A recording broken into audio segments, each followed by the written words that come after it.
So yeah, Caitlin Clark is going to be an All-Star. And if you guys have not seen the media, what the media are doing, I'm just sitting there like, why do they think this is going to be any different? Why did they think this was going to be any different? Because most of the media who are voting for Caitlin for the All-Star team. Why?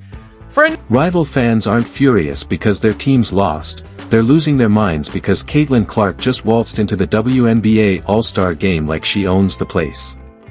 The media handed her a golden ticket, and now haters are melting down faster than ice cream in Phoenix.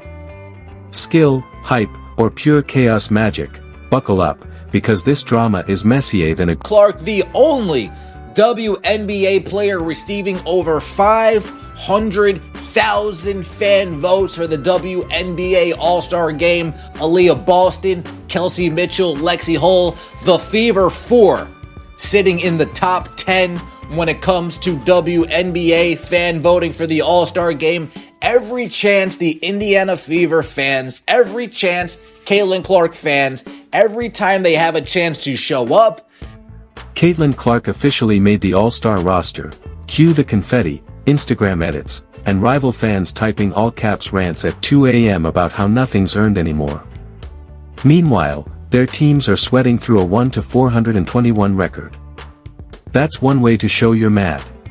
So the two best players in the WNBA, at least to me, are all-star captains.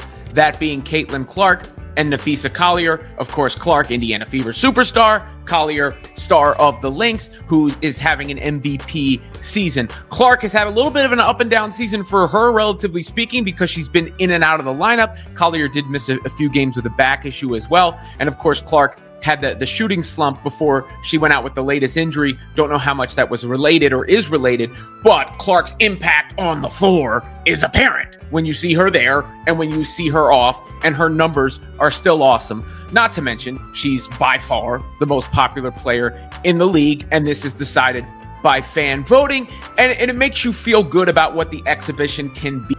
Let's be real, this wasn't a surprise. From day one, Clark brought orbit-shifting energy.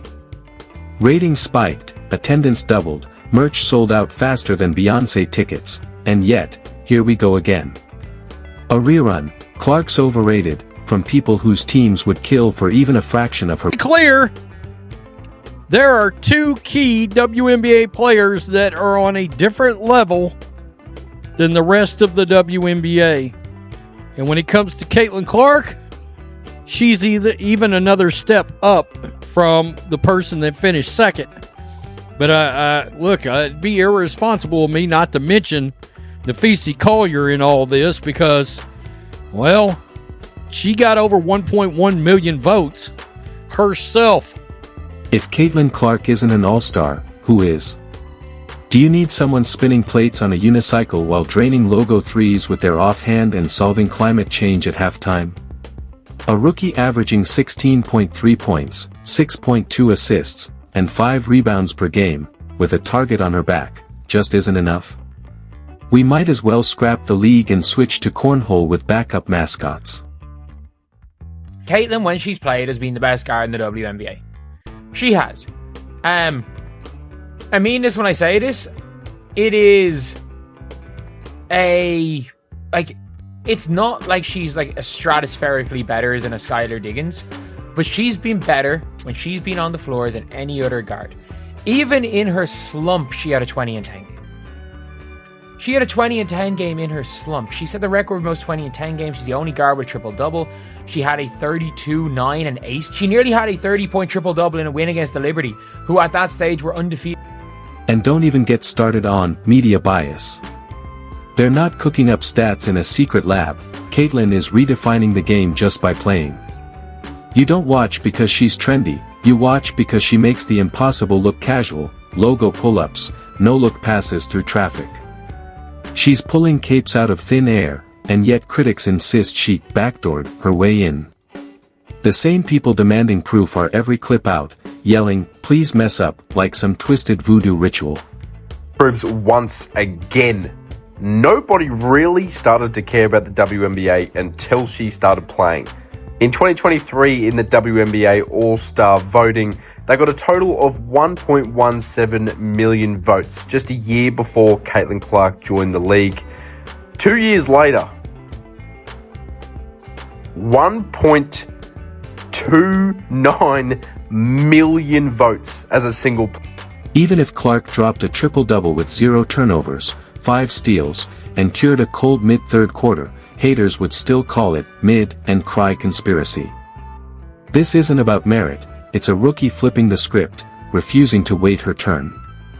She's engine, fuel, and fire all in one. She didn't ask for the spotlight, it caught her.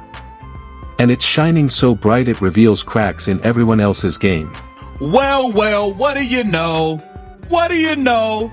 Caitlin Clark does it again. Shout out to Nafisa Collier. Caitlin Clark and Nafisa Collier are named your all-star captains. Well deserved. Caitlin Clark is the GOAT. Nafisa Collier is playing like the best player in the league right now. My front runner for MVP, playing for a dominant Minnesota Lynx team. This is right. You guys got it right. They should be the all-star captain. Meanwhile, the loudest critics couldn't diagram a pick and roll with a Sharpie and whiteboard, but now everyone's an all-star expert. Fact is, if Caitlin Clark wasn't on the roster, there'd be more backlash than canceling the whole game. You can't call it the All-Star Game and leave out its most watched, talked about, impactful player. That's brunch, not basketball. And those claiming she's too popular. Since when did being entertaining disqualify you? Without Caitlin, All-Star Sunday would draw, maybe ESPN interns and one stuck viewer. By the way, and there was no slumping Sabrina Ionescu. Like, Sabrina Ionescu had 32 or 34, and they still managed to win from Caitlin Clark. It is genuinely an unquestionable one that Caitlin Clark is being top 4 guards. And I think, it's unquestionable when she's played that it's top 4 guard. I think if you wanted to not vote her in, if 50% of the media people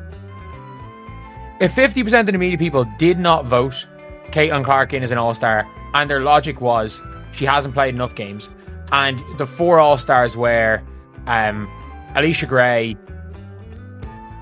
Caitlin's better than Sabrina